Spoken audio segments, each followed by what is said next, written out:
ಮೊದಲನೇದಾಗಿ ಶಿಕ್ಷಣದ ವಿಚಾರವನ್ನು ನಾವು ನೋಡುವಂಥದ್ದಾದರೆ ವಿದ್ಯಾರ್ಥಿಗಳಿಗೆ ಈ ತಿಂಗಳು ಉತ್ತಮವಾದಂತಹ ತಿಂಗಳಾಗಿರುತ್ತೆ ಅಂತಲೇ ಹೇಳ್ಬೋದು. ನಿಮ್ಮ ದೃಢ ನಿರ್ಧಾರದಿಂದ ಶಿಕ್ಷಣ ಕ್ಷೇತ್ರದಲ್ಲಿ ಈ ತಿಂಗಳು ನೀವು ಉನ್ನತ ಸ್ಥಾನಕ್ಕೆ ಏರುವಂತಹ ಸಾಧ್ಯತೆಗಳಿದೆ ಅಂತಲೇ ಹೇಳ್ಬೋದು. ಇದಲ್ಲದೆ ಗುರು ಹಿರಿಯರ ಮಾರ್ಗದರ್ಶನವು ಸಹಿತ ನಿಮಗಿಲ್ಲಿ ಸಕಾರಾತ್ಮಕ ಬದಲಾವಣೆಯನ್ನು ನಿಮ್ಮ ಜೀವನದಲ್ಲಿ ಈ ತಿಂಗಳು ತರುತ್ತೆ ಅಂತಲೇ ಹೇಳ್ಬೋದು. ಇನ್ನು ಉನ್ನತ ಶಿಕ್ಷಣದಲ್ಲಿರುವಂತಹ ವಿದ್ಯಾರ್ಥಿಗಳಿಗೆ ಈ ತಿಂಗಳು ಮಿಶ್ರ ಫಲ ಅಂತಲೇ ಹೇಳ್ಬೋದು. ಆತ್ಮವಿಶ್ವಾಸ ಬೆಳೆಸಿಕೊಳ್ಳೋದು ನಿಮಗಿಲ್ಲಿ ಉತ್ತಮವಾಗಿರುತ್ತೆ ಅಂತಲೇ ಹೇಳ್ಬೋದು. ಸೊ ನೀವು ನಿರೀಕ್ಷಿಸಿದಂತಹ ಫಲಿತಾಂಶಗಳು ನಿಮಗೆ ಈ ತಿಂಗಳು ಹೆಚ್ಚಾಗಿಯೇ ಸಿಗುತ್ತೆ ಅಂತಲೇ ಹೇಳ್ಬೋದು. ಇನ್ನು ನೀವೇನಾದರೂ ಸ್ಪರ್ಧಾತ್ಮಕ ಪರೀಕ್ಷೆಯಲ್ಲಿ ಏನಾದರೂ ಭಾಗಿಯಾಗ್ತಾ ಇದ್ದೀರಾ ಅಂತ ಹೇಳಿದ್ರು ಸಹಿತ ನಿಮ್ಮ ನಿರೀಕ್ಷೆಯ ಫಲಿತಾಂಶ ಇಲ್ಲಿ ನಿಮಗೆ ಸಿಗುತ್ತೆ ಅಂತಲೇ ಹೇಳ್ಬೋದು. ಆದರೆ ಶಾಲಾ ಮಕ್ಕಳ ವಿದ್ಯಾಭ್ಯಾಸದಲ್ಲಿ ಸ್ವಲ್ಪ ಇಲ್ಲಿ ಅತಂತ್ರವಾಗುವಂತಹ ಸಾಧ್ಯತೆಗಳಿದೆ ಅಂತಲೇ ಹೇಳ್ಬೋದು. ಆದರೆ ಯಾವುದೇ ರೀತಿಯಾದಂತಹ ದೊಡ್ಡ ಸಮಸ್ಯೆಗಳಿಲ್ಲ ಅಂತಲೇ ಹೇಳ್ಬೋದು. ಸೊ ಒಟ್ಟಾರೆಯಾಗಿ ವಿದ್ಯಾರ್ಥಿಗಳಿಗೆ ಈ ತಿಂಗಳು ಅತ್ಯುತ್ತಮವಾಗಿರುತ್ತೆ ಅಂತಲೇ ಹೇಳ್ಬೋದು. ಇನ್ನು ಕುಟುಂಬ ವಿಚಾರಕ್ಕೆ ಬರುವಂಥದ್ದಾದರೆ ಕುಟುಂಬ ವಿಚಾರದಲ್ಲೂ ಅಷ್ಟೇ ಈ ತಿಂಗಳು ಉತ್ತಮವಾದಂತಹ ಸಮಯವಿರುತ್ತೆ ಅಂತಲೇ ಹೇಳ್ಬೋದು. ಸೊ ಹಿರಿಯರ ಆಶೀರ್ವಾದದಿಂದ ನಿಮ್ಮೆಲ್ಲ ಕಾರ್ಯಗಳು ಈ ತಿಂಗಳು ಯಶಸ್ವಿಯಾಗುತ್ತೆ ಅಂತಲೇ ಹೇಳ್ಬೋದು. ಆದರೆ ಎರಡನೇ ವಾರ ಸ್ವಲ್ಪ ಎಚ್ಚರಿಕೆಯನ್ನು ವಹಿಸಬೇಕಾಗತ್ತೆ. ನಿಮ್ಮ ಕುಟುಂಬ ವಿಚಾರದಲ್ಲಿ ಇಲ್ಲಿ ಸ್ವಲ್ಪ ವಾದ ವಿವಾದಗಳು ಹೆಚ್ಚಾಗಬಹುದು. ತದನಂತರ ಸ್ಥಿತಿಗತಿಗಳು ಸಾಮಾನ್ಯವಾಗುತ್ತೆ ಅಂತಲೇ ಹೇಳ್ಬೋದು. ಇದಲ್ಲದೆ ಈ ತಿಂಗಳು ನಿಮ್ಮ ಸ್ನೇಹಿತರ ಸಹಕಾರ ಮತ್ತು ಬೆಂಬಲ ನಿಮಗೆ ಹೆಚ್ಚಾಗಿ ಸಿಗುತ್ತೆ ಅಂತಲೇ ಹೇಳ್ಬೋದು. ಇನ್ನು ಮಕ್ಕಳಿಂದಲೂ ಸಹಿತ ನಿಮಗಿಲ್ಲಿ ಉತ್ತಮವಾದಂತಹ ಸುದ್ದಿಗಳು ಸಿಗುತ್ತೆ ಅಂತಲೇ ಹೇಳ್ಬೋದು. ಅವರ ಸಾಧನೆಯೂ ಹೆಚ್ಚಾಗುತ್ತೆ ಅಂತಲೇ ಹೇಳ್ಬೋದು. ಇನ್ನು ಮಕ್ಕಳ ವೃತ್ತಿ ಜೀವನ ಅಥವಾ ವಿದ್ಯಾಭ್ಯಾಸದಲ್ಲೂ ಸಹಿತ ನಿಮಗಿಲ್ಲಿ ಸಿಹಿ ಸುದ್ದಿಗಳು ಸಿಗುತ್ತೆ ಅಂತಲೇ ಹೇಳ್ಬೋದು. ಸೊ ಒಟ್ಟಾರೆಯಾಗಿ ಕುಟುಂಬ ಕ್ಷೇತ್ರದಲ್ಲಿ ನಿಮಗೆ ಈ ತಿಂಗಳು ಉತ್ತಮವಾದಂತಹ ಫಲಗಳೇ ಇದೆ ಅಂತಲೇ ಹೇಳ್ಬೋದು. ಇನ್ನು ಆರೋಗ್ಯ ವಿಚಾರಕ್ಕೆ ಬರುವಂಥದ್ದಾದರೆ ಆರೋಗ್ಯ ವಿಚಾರದಲ್ಲಿ ಈ ತಿಂಗಳು ಸಾಮಾನ್ಯ ಫಲ ಅಂತಲೇ ಹೇಳ್ಬೋದು. ಈ ತಿಂಗಳು ನಿಮಗೆ ಸ್ವಲ್ಪ ಮೊದಲನೇ 2 ವಾರಗಳಲ್ಲಿ ಜ್ವರ, ತಲೆನೋವು, ಕಫದಂತಹ ಸಮಸ್ಯೆಗಳು ಸ್ವಲ್ಪ ಬಾಧಿಸುತ್ತೆ ಅಂತಲೇ ಹೇಳ್ಬೋದು. ಇದಲ್ಲದೆ ವಯೋವೃದ್ಧರು ಅಷ್ಟೇ ತಮ್ಮ ಆರೋಗ್ಯದ ಬಗ್ಗೆ ಹೆಚ್ಚು ಗಮನವನ್ನು ವಹಿಸಬೇಕಾಗತ್ತೆ. ಮಧುಮೇಹ ಅಥವಾ ರಕ್ತದೊತ್ತಡದಂತಹ ಸಮಸ್ಯೆಗಳು ನಿಮಗಿಲ್ಲಿ ಸ್ವಲ್ಪ ಬಾಧಿಸುತ್ತೆ ಅಂತಲೇ ಹೇಳ್ಬೋದು. ಸೊ ನಿಮ್ಮ ಆಹಾರದ ಬಗ್ಗೆ ಹೆಚ್ಚು ಗಮನವನ್ನು ಹರಿಸುವಂಥದ್ದು ಉತ್ತಮವಾಗಿರುತ್ತೆ. ಇದಲ್ಲದೆ ಕರಿದ ತಿಂಡಿಗಳಿಂದ ಹೆಚ್ಚು ದೂರ ಇರುವಂಥದ್ದು ಉತ್ತಮವಾಗಿರುತ್ತೆ ಅಂತಲೇ ಹೇಳ್ಬೋದು. ನಿಮ್ಮ ದೈನಂದಿನ ಕಾರ್ಯಗಳಲ್ಲಿ ಯೋಗ ಮತ್ತು ಧ್ಯಾನವನ್ನು ನೀವು ಇನ್ಕ್ಲೂಡ್ ಮಾಡಿಕೊಳ್ಳುವಂಥದ್ದು ನಿಮಗಿಲ್ಲಿ ಸಕಾರಾತ್ಮಕ ಫಲಿತಾಂಶವನ್ನು ನೀಡುತ್ತೆ ಅಂತಲೇ ಹೇಳ್ಬೋದು.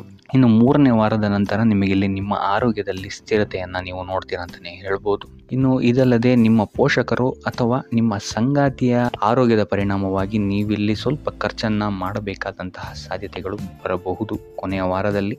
ಸೊ ಸ್ವಲ್ಪ ಆರೋಗ್ಯದ ಬಗ್ಗೆ ಹೆಚ್ಚು ಗಮನ ವಹಿಸುವಂಥದ್ದು ಈ ತಿಂಗಳು ಉತ್ತಮವಾಗಿರುತ್ತೆ. ಇನ್ನು ವೃತ್ತಿ ಜೀವನವನ್ನು ನಾವು ನೋಡುವಂಥದ್ದಾದರೆ ವೃತ್ತಿ ಜೀವನದಲ್ಲಿ ಈ ತಿಂಗಳು ನಿಮಗೆ ಅಷ್ಟಾಗಿ ಉತ್ತಮವಲ್ಲದ ಸ್ಥಿತಿ ಇದೆ ಅಂತಲೇ ಹೇಳ್ಬೋದು. ಯಾಕಂತ ಹೇಳಿದ್ರೆ ಈ ತಿಂಗಳು ನಿಮಗೆ ಅನಿರೀಕ್ಷಿತ ಬದಲಾವಣೆಗಳು ಹೆಚ್ಚಾಗಿ ಕಾರಣಕ್ಕೆ ಸಿಗುತ್ತೆ ಅಂತಲೇ ಹೇಳ್ಬೋದು. ಸೊ ಇದರಿಂದಾಗಿ ಇಲ್ಲಿ ನೀವು ಸ್ವಲ್ಪ ತೊಂದರೆಯನ್ನು ಎದುರಿಸಬೇಕಾಗಬಹುದು. ಈ ಹಿಂದೆ ಮಾಡಿದಂತಹ ತಪ್ಪುಗಳು ಈಗ ಸ್ವಲ್ಪ ಕಣ್ಮುಂದೆ ಬರುತ್ತೆ ಅಂತಲೇ ಹೇಳ್ಬೋದು. ಸೊ ಇದರಿಂದಾಗಿ ಇಲ್ಲಿ ನಿಮ್ಮ ಮೇಲಾಧಿಕಾರಿಗಳು ನಿಮ್ಮೊಂದಿಗೆ ಸ್ವಲ್ಪ ವಾದ ವಿವಾದಗಳನ್ನು ಮಾಡುವಂತಹ ಸಾಧ್ಯತೆ ಹೆಚ್ಚಾಗಿದೆ ಅಂತಲೇ ಹೇಳ್ಬೋದು. ಇನ್ನು ಇದಲ್ಲದೆ 2ನೇ ವಾರದ ನಂತರ ಇಲ್ಲಿ ನಿಮಗೆ ನಿಮ್ಮ ಕಾರ್ಯಕ್ಷೇತ್ರದಲ್ಲಿ ಕಾರ್ಯದ ಹೊರೆ ಹೆಚ್ಚಾಗುತ್ತೆ ಅಂತಲೇ ಹೇಳ್ಬೋದು. ಅಥವಾ ನಿಮಗೆ ಸ್ಥಾನ ಬದಲಾವಣೆ ಆಗುವಂತಹ ಸಾಧ್ಯತೆಯು ಸಹಿತ ಹೆಚ್ಚಾಗಿದೆ ಅಂತಲೇ ಹೇಳ್ಬೋದು.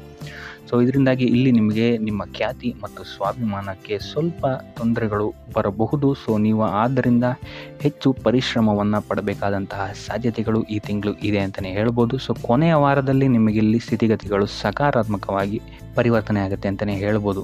ಇನ್ನು ನೀವೇನಾದರೂ ಕೆಲಸ ಬದಲಾವಣೆಗೆ ಏನಾದರೂ ನೋಡ್ತಾ ಇದ್ದೀರಾ ಅಂತ ಹೇಳಿದ್ರೆ ಈ ತಿಂಗಳು ಅಷ್ಟು ಉತ್ತಮವಾಗಿಲ್ಲ ಅಂತಲೇ ಹೇಳ್ಬೋದು. ಸೊ ಆದಷ್ಟು ಸತತ ಪ್ರಯತ್ನವನ್ನು ನೀವು ಹೆಚ್ಚಾಗಿ ಮಾಡಬೇಕಾಗತ್ತೆ. ಯಾವುದೇ ರೀತಿಯಾದಂತಹ ಆತುರದ ನಿರ್ಧಾರಗಳಿಂದ ನೀವು ಈ ತಿಂಗಳು ದೂರ ಇರುವಂಥದ್ದು ಉತ್ತಮವಾಗಿರುತ್ತೆ. ಇರುವಂತಹ ಉದ್ಯೋಗದಲ್ಲೇ ಮುಂದುವರಿಯುವಂಥದ್ದು ಸಹಿತ ನಿಮಗಿಲ್ಲಿ ಸ್ವಲ್ಪ ರಿಲೀಫನ್ನು ಕೊಡುತ್ತೆ ಅಂತಲೇ ಹೇಳ್ಬೋದು. ಇನ್ನು ಹೊಸದಾಗಿ ಉದ್ಯೋಗವನ್ನು ಹುಡುಕ್ತಾ ಇರೋಂಥವರಿಗೆ ಈ ತಿಂಗಳು ನಿಮಗೆ ಮಿಶ್ರ ಫಲ ಅಂತಲೇ ಹೇಳ್ಬೋದು. ಸೊ ಸತತ ಪ್ರಯತ್ನದ ಅವಶ್ಯಕತೆ ಈ ತಿಂಗಳು ನಿಮಗೆ ಹೆಚ್ಚಾಗಿ ಇದೆ ಅಂತಲೇ ಹೇಳ್ಬೋದು. ಸೊ ಕಾರ್ಯಕ್ಷೇತ್ರದಲ್ಲಿ ನೀವು ಈ ತಿಂಗಳು ಸ್ವಲ್ಪ ನಿಮ್ಮ ಕೋಪವನ್ನು ಹಿಡಿತದಲ್ಲಿಟ್ಕೊಳ್ಳುವಂಥದ್ದು ಉತ್ತಮವಾಗಿರುತ್ತೆ. ಸೊ ತಾಳ್ಮೆಯೊಂದೇ ನಿಮಗೆ ಈ ತಿಂಗಳು ನಿಮಗೆ ನಿಮ್ಮ ವೃತ್ತಿ ಜೀವನದಲ್ಲಿ ಯಶಸ್ಸನ್ನು ಸಿಗಲು ಸಾಧ್ಯವಾಗುವಂಥ ಏಕೈಕ ಮಾರ್ಗ ಅಂತ ಹೇಳ್ಬೋದು. ಸೊ ಅದರಿಂದ ಕಾರ್ಯಕ್ಷೇತ್ರದಲ್ಲಿ ಹೆಚ್ಚು ಗಮನ ವಹಿಸುವಂಥದ್ದು ಉತ್ತಮವಾಗಿರುತ್ತೆ. ಇನ್ನು ಆರ್ಥಿಕ ಸ್ಥಿತಿಯನ್ನು ನಾವು ನೋಡುವಂಥದ್ದಾದರೆ ಆರ್ಥಿಕ ಸ್ಥಿತಿ ಈ ತಿಂಗಳು ಅನುಕೂಲಕರವಾಗಿರುತ್ತೆ ಅಂತಲೇ ಹೇಳ್ಬೋದು. ಈ ತಿಂಗಳು ನಿಮಗೆ ಹೆಚ್ಚುವರಿ ಆದಾಯ ಹೊಂದಿರ್ತೀರ ಅಂತಲೇ ಹೇಳ್ಬೋದು. ಇನ್ನು ನೀವೇನಾದ್ರು ಹೂಡಿಕೆ ಮಾಡಿದರೆ ಇದುವರೆಗೂ ಮಾಡಿರುವಂತಹ ಹೂಡಿಕೆಗಳಲ್ಲಿ ನಿಮಗೆ ಉತ್ತಮವಾದಂತಹ ಲಾಭ ಸಿಗುತ್ತೆ ಅಂತಲೇ ಹೇಳ್ಬೋದು. ಇನ್ನು ಈ ತಿಂಗಳು ನಿಮಗೆ ಸ್ವಲ್ಪ ವ್ಯರ್ಥ ಓಡಾಟಗಳು ಹೆಚ್ಚಾಗುವುದು ಮೊದಲನೇ ವಾರದಲ್ಲಿ. ಇನ್ನು ಎರಡನೇ ವಾರದಲ್ಲಿ ನಿಮ್ಮ ವ್ಯವಹಾರದಲ್ಲಿ ನಿಮ್ಮ ಇಷ್ಟಾನುಸಾರ ಅಭಿವೃದ್ಧಿಯನ್ನು ನೀವು ಕಾಣ್ತೀರಾ ಅಂತಲೇ ಹೇಳ್ಬೋದು. ಇನ್ನು ಕೃಷಿಗೆ ಸಂಬಂಧಿಸಿದಂತಹ ವ್ಯಾಪಾರ ವ್ಯವಹಾರಗಳಲ್ಲೂ ಸಹಿತ ನಿಮಗೆ ಇಲ್ಲಿ ಉತ್ತಮ ಫಲಗಳು ಸಿಗುತ್ತೆ ಅಂತಲೇ ಹೇಳ್ಬೋದು.